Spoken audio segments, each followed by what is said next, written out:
Hello प्यारे बच्चों, मैं हूं आपका भैया ऋषभ सिंह और आप सभी देख रहे हैं आपका अपना यूट्यूब चैनल ऋषि यस क्लासेस। और आज के इस वीडियो में हम लेकर आ चुके हैं CSJMU यूनिवर्सिटी के केमिस्ट्री के क्वेश्चन पेपर को, जो कि बीएससी फर्स्ट ईयर के फर्स्ट सेमेस्टर का एग्जामिनेशन 2022-23 में कराया जा रहा है। उसमें केमिस्ट्री का जो हमारा पेपर है फंडामेंटल ऑफ केमिस्ट्री, उसका CSJMU यूनिवर्सिटी द्वारा अपने एग्जामिनेशन को करा लिया गया है। और इसी पेपर के बारे में हम सब कुछ डिटेल से बात करने वाले हैं कि किस प्रकार के क्वेश्चन 2022-23 में पूछे जा रहे हैं। तो आप सभी को भी ऐसे ही प्रिपरेशन करना है, ठीक है। तो चलिए अपने इस वीडियो की शुरुआत करते हैं। लेकिन अगर आप सब इस चैनल पर पहली बार आए होंगे तो सब्सक्राइब करने के साथ बेल आइकन को ऑल पर सेलेक्ट कर लीजिएगा, जिससे हम कोई भी लेक्चर आप सभी के प्रिपरेशन के लिए प्रोवाइड करें तो आपके पास उसका नोटिफिकेशन सबसे पहले पहुंचे, ठीक है।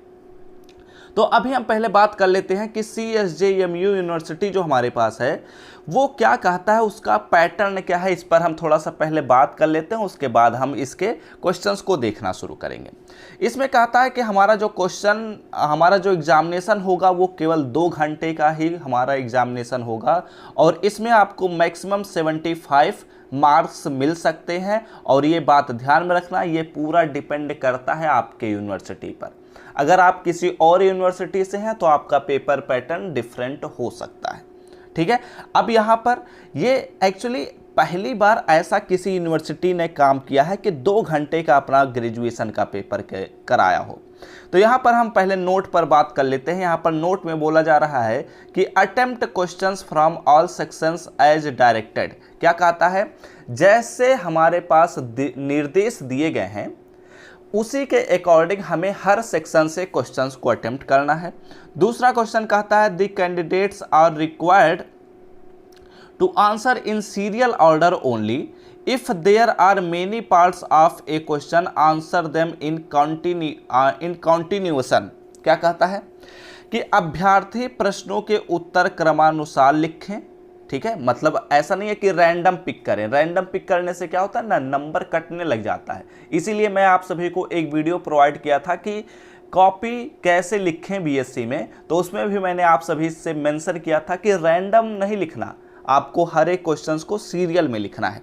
और साथ ही साथ कहता है कि यदि किसी प्रश्न के कई भाग हों तो उनके उत्तर एक ही तारतम्यता में लिखा जाए, ठीक है, जिससे आपका नंबर बढ़े और आपकी जो कॉपी रहेगी वो अच्छे तरीके से चेक की जाएगी। और साथ ही साथ एक काफ़ी अच्छा चीज़ मेंशन कर दिया गया है कि इसमें बी कॉपी आपके लिए अवेलेबल नहीं है, ठीक है। तो अब हम चलिए बात करते हैं इसमें किस प्रकार के क्वेश्चन पूछे जा रहे हैं। एक एक करके ध्यान से देखते रहिएगा। और ऑलरेडी हम 2-3 यूनिवर्सिटी के क्वेश्चन पेपर को डिस्कस कर दिए हैं, तो आप सभी को मैं आई बटन पर देने की कोशिश करूँगा या फिर डिस्क्रिप्शन में आपको मिल जाएगा, ठीक है। यहाँ पर हमारा सेक्शन ए स्टार्ट होता है, यानी कि खंड आ में हमारे पास शॉर्ट आंसर टाइप के क्वेश्चन पूछे जा रहे हैं। ये जो यूनिवर्सिटी है वो अपने अति लघु उत्तरीय प्रश्न यानी कि वेरी शॉर्ट आंसर टाइप के क्वेश्चंस को हटा दी है। यहाँ पर डायरेक्ट बोला जा रहा है शॉर्ट आंसर टाइप को करना है और इसमें बोला जा रहा है कि ऑल क्वेश्चंस आर कंपल्सरी। इसमें जितने भी क्वेश्चंस दिए गए हैं वो सभी के सभी कंपल्सरी हैं और हर क्वेश्चन पर आपको 5 नंबर मिलेंगे, ठीक है। तो यहाँ पर जो हमारा पहला क्वेश्चन है, पहले का पहला क्वेश्चन, ठीक है, पहले का पहला क्वेश्चन बोला जा रहा है कि state Aufbau principle with example. Aufbau principle के ऑफ वाओ प्रिंसिपल का हमें स्टेटमेंट देना है और साथ ही साथ इसके एग्जाम्पल्स पर भी यहाँ पर हमें बात करना है। दूसरा क्वेश्चन कहता है कि डिफाइन हाइब्रिडाइजेशन। हाइब्रिडाइजेशन से आप क्या समझते हैं, हाउ इज इट क्लासिफाइड, और इसे हम कैसे क्लासिफिकेशन कर सकते हैं, इसके बारे में पूछा जा रहा है, ठीक है। तीसरा क्वेश्चन हमारे पास कहता है कि differentiate between inductive effect and mesomeric effect. Inductive effect और मेसोमेरिक इफेक्ट में क्या डिफरेंस होता है, इसके बारे में यहाँ पर हमसे पूछा जा रहा है। और चौथे नंबर के क्वेश्चन में हमसे काफ़ी अच्छा क्वेश्चन है, यहाँ पर बोला जा रहा है कि bond energy of N2 molecule is higher than that of O2 molecule, explain. क्या कहता है कह रहा है कि N2 मॉलिक्यूल जो हमारे पास होता है इसकी बॉन्ड एनर्जी ज़्यादा होती है O2 मॉलिक्यूल की तुलना में। इसका हमें एक्सप्लेनेशन बताना है, ऐसा क्यों होता है। ठीक है, चलिए अगले क्वेश्चन की तरफ बढ़ते हैं। और इस वीडियो का जो PDF है वो आप सभी को हम टेलीग्राम ग्रुप में प्रोवाइड कर देंगे, आप लोग जाकर ज्वाइन कर सकते हैं, लिंक आप सभी को डिस्क्रिप्शन में मिल जाएगा। ई नंबर वाले क्वेश्चन में बोला जा रहा है कि what is free radical. Free radical क्या होता है, बहुत ही इंपॉर्टेंट क्वेश्चन। ये आप सभी से short answer, very short answer, long answer सभी प्रकार के क्वेश्चन में पूछा जा सकता है। Discuss it's stability. Free radical कैसे स्टेबल होते हैं, इसका primary free radical, secondary free radical, tertiary free radical, ये कैसे स्टेबल होते हैं इसके बारे में यहाँ पर हमें बताना है। ठीक है, अगले क्वेश्चन की तरफ हम बढ़ते हैं। अगला क्वेश्चन हमारे पास कहता है कि what do you understand by optical activity. क्या कहता है कि ऑप्टिकल एक्टिविटी से आप क्या समझते हैं, इसके बारे में यहाँ पर हमें पूरी बातों को लिख देना है। ठीक है, अगले क्वेश्चन की तरफ हम बढ़ते हैं। व्हाट आर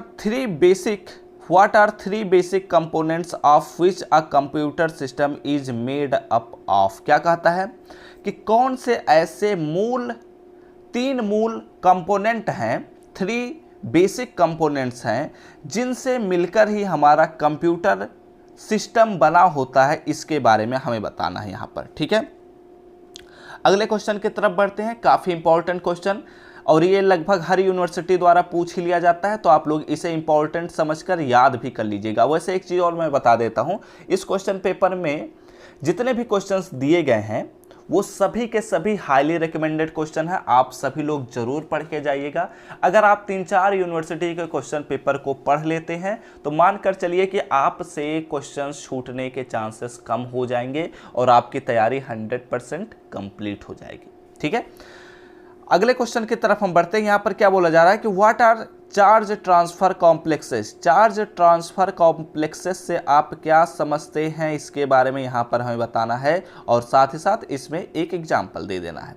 1 दे दीजिए, 2 दे दीजिए, अच्छी बात रहेगी।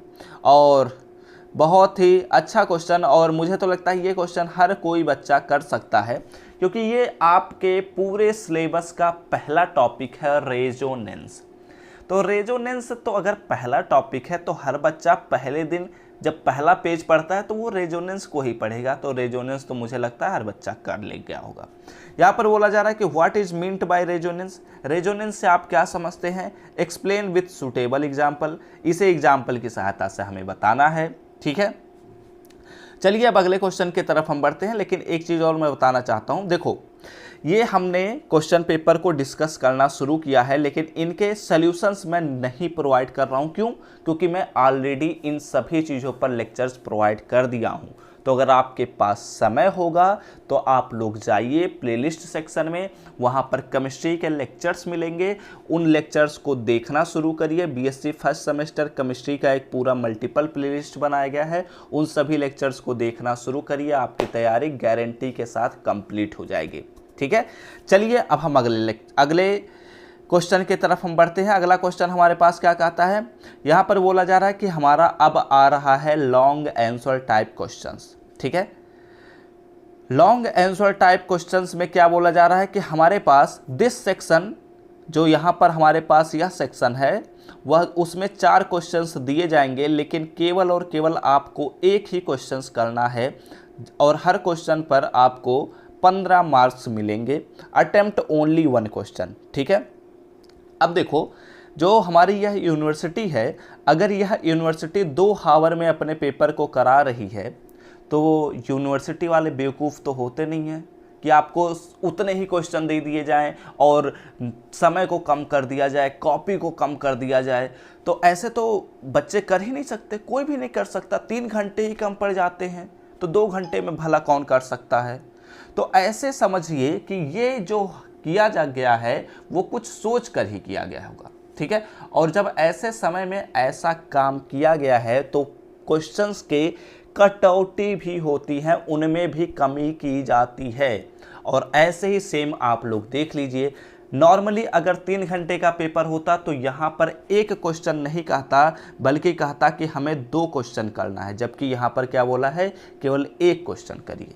ठीक है, तो बहुत सारे बच्चे ऐसे परेशान हो रहे थे, मैं जानता था। बहुत सारे बच्चे कमेंट करके मैसेज करके मुझसे कह रहे थे सर हमारा क्वेश्चन पेपर का जो टाइमिंग है वो कम कर दिया गया है, अब हम क्या करें, हमें उतने ही क्वेश्चन सॉल्व करने हैं। तो मैंने उनसे हमेशा कहा कि ऐसी बात नहीं है, आपके क्वेश्चंस कम कर दिए जाएंगे अगर आपका टाइम कम किया गया है एग्जामिनेशन का तो, ठीक है। और देख लीजिए आप सभी के सामने ही है।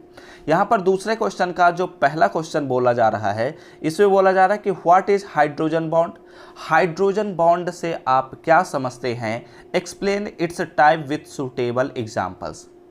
क्या कहता है कि हाइड्रोजन बॉन्ड से आप क्या समझते हैं और साथ ही साथ इसके हमें टाइप्स पर बात करनी है और इसके सुटेबल एग्जाम्पल्स पर हमें बात करनी है। अभी मैंने रिसेंटली यूनिट फर्स्ट के एक पेज में मैंने इंपॉर्टेंट क्वेश्चंस लिखकर प्रोवाइड किया था। अगर आप केवल उस लेक्चर को ही देख लिए होते ना तो आपके इस पेपर का क्वालिफिकेशन नंबर मिल जाता। केवल 10 क्वेश्चन सोच लो, मैंने आई थिंक 10 क्वेश्चंस भी नहीं थे, यूनिट फर्स्ट से मैंने प्रोवाइड किया था। अगर केवल उतने ही पढ़ लिए होते तो आपका काम हो गया होता, ठीक है। तो इसीलिए कहता हूँ कि हर लेक्चर अटेंड किया करिए। आप लोग जब अटेंड करेंगे तो ये सभी चीज़ें आपके लिए ही हैं, कोई है ऐसा तो है नहीं कि हम अपने खुद के लिए बना रहे हैं। यहाँ पर बोला जा रहा है दूसरा क्वेश्चन बोला जा रहा है कि स्टेट फजांस रूल के बारे में बताइए। What are the consequence of polarization, explain. Simple सा तरीका क्या है, यहाँ पर क्या लिख देना है, आपको लिख देना है कि पोलराइजेशन ऑफ आयंस क्या है और साथ ही साथ फजांस रूल के बारे में बता देना है। बस इतना आपको कर देना है, कुछ भी एक्स्ट्रा चीज़ें लिखने की ज़रूरत ही नहीं है, ज़रूरत ही नहीं है, ठीक है। अगले क्वेश्चन की तरफ हम बढ़ते हैं। तो आप लोग या तो दूसरा क्वेश्चन कर दीजिए या तो लिखा गया है ओ और अथवा। हमने बात किया ना कि इस सेक्शन में आपको केवल एक ही क्वेश्चन करना है, तो आप और दिए जाएंगे कितने क्वेश्चन, 4 क्वेश्चन दिए जाएंगे, केवल एक ही क्वेश्चन आपको अटेम्प्ट करना है, ठीक है। तो दूसरा क्वेश्चन करिए या तो तीसरा क्वेश्चन करिए। तीसरे क्वेश्चन में क्या बोला जा रहा है कि explain any 4 of the following. हमारे पास कुछ दिए गए हैं कुछ क्वेश्चंस और उनमें से केवल 4 ही हमें करने हैं। पहला हमारे पास आप सभी के सामने है क्लेथरेट्स, दूसरा वांडर वाल फोर्सेस, तीसरा स्क्रीनिंग इफेक्ट, चौथा हमारे पास आता है डाइपोल इंट्रैक्शन और यहाँ पर हमारे पास आता है 5वां हाइपर कॉन्जुगेशन, छठा हमारे पास आता है contribution of Indian chemist in science and technology, ठीक है। तो अगर मैं बात करता हूँ तो इसमें आप लोग वांडर वाल फोर्सेस भी पढ़े हैं, स्क्रीनिंग इफेक्ट भी मैंने पढ़ाया है, डाइपोल इंटरैक्शन भी मैंने पढ़ाया है, हाइपर कॉन्जुगेशन भी मैंने पढ़ाया है। अगर आप इतने ही क्वेश्चंस कर लेते हैं और आपको केवल कितने करने थे, 4 ही करने थे, और देख लीजिए 1 2 3 4 आप लोग आसानी से कर सकते हैं। बहुत ही आसान सा पेपर आया था। तो चाहे आप दूसरे को करिए चाहे आप तीसरे का करिए या तो फिर आप बोला जा रहा है कि ओ और या तो चौथे को कर दीजिए, ठीक है। तो यहाँ पर क्या करना है हमें, चौथे नंबर के क्वेश्चन में बोला जा रहा है कि give reason for the following. हमारे पास कुछ दिए गए हैं और उनमें हमें बताना है कि इसके पीछे का क्या लॉजिक है, क्या रीजन है, ठीक है। अरे वाह, जो मैंने इंपॉर्टेंट क्वेश्चन प्रोवाइड किया था वो तो सेम ही है। यहाँ पर देखो बोला जा रहा है the size of anion is larger than it's parent atom. देखो क्या कहता है कि जो पेरेंट एटम होता है किसी भी एटम का जो पेरेंट एटम है, ठीक है, उसका अगर हम कैटायन, यहाँ पर क्या बोला जा रहा है, this size of an anion की बात किया जा रहा है ना, तो एनायन जो होता है वह उससे बड़ा होता है। इसके पीछे का क्या लॉजिक है, तो सिंपल सी बात है, अगर एनायन है तो निगेटिव चार्ज होने की वजह से इसमें इलेक्ट्रॉनों की संख्या ज़्यादा हो जाएगी और जैसे किसी भी चीज़ में थोड़ी सी अधिकता होती है उसका साइज क्या होता है, बढ़ जाता है। तो वही लॉजिक यहाँ पर बताना था। दूसरा क्वेश्चन, ये भी मैंने आप सभी को इंपॉर्टेंट क्वेश्चन में ही प्रोवाइड किया था। बोला जा रहा है कि electron affinity of fluorine is less than that of chlorine. क्या बोला जा रहा है कि हमारे जो फ्लोरीन का इलेक्ट्रॉन एफिनिटी होता है वह ज़्यादा होता है जबकि क्लोरीन का कम होता है। इसके पीछे का लॉजिक बता देना है। और अगला क्वेश्चन देखो, ये फजांस रूल पर बेस पर आ गया क्वेश्चन हमारे पास है, जो कि मैंने आप सभी को पढ़ाया था कि आयनिक रेडियस ऑफ, यहाँ पर ionic radius of K plus is smaller than that of Cl minus. K+ का जो हमारे पास आयनिक रेडियस होता है वह छोटा होता है, जबकि Cl- का आयनिक रेडियस बड़ा होता है। इसके पीछे का लॉजिक बताना है। सिंपल सी बात है, माइनस और प्लस, ठीक है। मैंने आप सभी को हिंट दे दिया, आप लोग आगे कर सकते हैं, क्योंकि मैं ऑलरेडी इन चीज़ों को पढ़ाया हूं, तो मैं आप सभी से इतना तो उम्मीद कर ही सकता हूं। अगला क्वेश्चन बोला जा रहा है कि ionization energy of carbon, nitrogen and oxygen follows, कुछ इस प्रकार हमारा फॉलो करता है। इसके पीछे का लॉजिक बताना है, ठीक है। चलिए अगले क्वेश्चन की तरफ हम बढ़ते हैं। तो यहाँ पर 4 क्वेश्चंस दिए गए हैं और इनमें से हमें केवल give reason for the following, अच्छा चारों को हमें करना था, ठीक है। अगले क्वेश्चन की तरफ बढ़ते हैं। तो चाहे आप दूसरे को करिए, चाहे आप तीसरे को करिए, चाहे चौथे को करिए, या तो कह रहा है चाहे 5वें को कर दीजिए। और मैंने इस क्वेश्चन को भी कहा था कि ये भी इंपॉर्टेंट है, what is the difference between electron affinity and electronegativity. मैंने हाईली रिकमेंड किया है यूनिट 3 को, और उसमें कहा था कि आपको 4 टॉपिक बहुत ही इंपॉर्टेंट हैं, जिसमें से 2 टॉपिक यहाँ पर मेंशन कर दिया गया है, इलेक्ट्रॉन अफिनिटी एंड इलेक्ट्रोनिगेटिविटी। क्या होता है, इसके बीच क्या डिफरेंस होता है, इसके बारे में हमें बताना है। How does it very in group and period, जो हमारे पास इलेक्ट्रॉन अफिनिटी होता है, जो इलेक्ट्रोनिगेटिविटी होता है, या ग्रुप और पीरियड में कैसे वेरी करता है, इसके बारे में यहाँ पर हमें बताना है। अगला क्वेश्चन हमारे पास कहता है, और मैंने इसे भी पढ़ाया है और इम्पोर्टेंट क्वेश्चन भी बताया है, draw molecular orbital diagram of N2। N2 जो हमारे पास मॉलिक्यूल होता है उसका मॉलिक्यूलर ऑर्बिटल डायग्राम हमें ड्रा करना है, और साथ ही साथ इसके बॉन्ड ऑर्डर को कैलकुलेट करना है। तो अगर आप हमारे MOT के लेक्चर देख लिए होंगे तो आपका ये काम आसान हो जाएगा, ठीक है। तो अब तो मैं तो ये उम्मीद कर सकता हूँ कि ये आप चारों क्वेश्चन कर सकते थे अगर आप लोग अच्छे से पढ़े होंगे हमारे लेक्चर से, तो ठीक है। तो अब चलिए हमारा ये भी सेक्शन कंप्लीट हो गया। अगले सेक्शन पर अब हम बात करते हैं, सेक्शन सी। सेक्शन सी में भी हमारे पास लॉन्ग आंसर टाइप के ही क्वेश्चंस हैं। इसमें भी 4 क्वेश्चंस दिए गए हैं और हमें केवल और केवल एक ही क्वेश्चन अटेम्प्ट करना है, जिस पर हमें 15 मार्क्स मिलेंगे, ठीक है। तो यहाँ पर क्या बोला जा रहा है कि एक्सप्लेन द टर्म, हमारे पास किसी 4 टर्म को हमें एक्सप्लेन करना है। जैसे पहला आ गया एरिन्स। मैंने आप सभी को कहा था कि एरिन्स पढ़ना है, बेंजीन्स पढ़ना है, नाइट्रीन्स पढ़ना है, जो हमारे पास कार्बोकैटायन है, कार्बेन आयन है, ये सभी चीज़ें आपको पढ़नी चाहिए। और देख लो यहाँ पर कार्बोकैटायन भी आ गया, केम स्केच भी आ गया, कायरलिटी भी आ गई, और यहाँ पर हमारे पास ऑर्बिटल भी आ गया, ठीक है। तो आप लोग हो सकता है केम स्केच छोड़ दिए होंगे, लेकिन और जो बचे हुए क्वेश्चंस हैं तो वो तो बहुत ही आसान है, आप लोग कर भी लिए होंगे, ठीक है। तो या तो आप 6ठे नंबर के क्वेश्चन को कर दीजिए, या तो आप 7वें नंबर के क्वेश्चन को कर दीजिए, बात एक ही रहेगी, नंबर उतना ही मिलेगा। तो 7वां नंबर का क्वेश्चन कहता है कि कन्फॉर्मेशनल एनालिसिस के बारे में आप क्या समझते हैं। Draw various conformation of N butane, highly recommended question पूछ लिया गया है। देख लो यहाँ पर मैंने आप सभी से कहा था ना कि कन्फॉर्मेशनल एनालिसिस पढ़ लेना है, और N ब्यूटेन के कितने कन्फॉर्मेशंस होते हैं उन्हें ड्रा करके समझ कर जाना होगा। और साथ ही साथ यहाँ पर बोला जा रहा है explain why eclipsed conformation of ethane is stable then the staggered conformation. क्या कहता है कि जो इक्लिप्स्ड कन्फॉर्मेशन होता है वो एथेन का जो इक्लिप्स्ड कन्फॉर्मेशन होता है वह लेस स्टेबल होता है स्टैगर्ड कन्फॉर्मेशन से। इसके पीछे का लॉजिक बताना है, ठीक है। अब चलिए या तो इस क्वेश्चन को कर दीजिए 7वें नंबर के क्वेश्चन को, या तो कर दीजिए 8वें नंबर के क्वेश्चन को। तो 8वें नंबर के क्वेश्चन में क्या बोला जा रहा है कि हमें किसी 4 को एक्सप्लेन करना है, उनके शॉर्ट नोट्स लिखने हैं।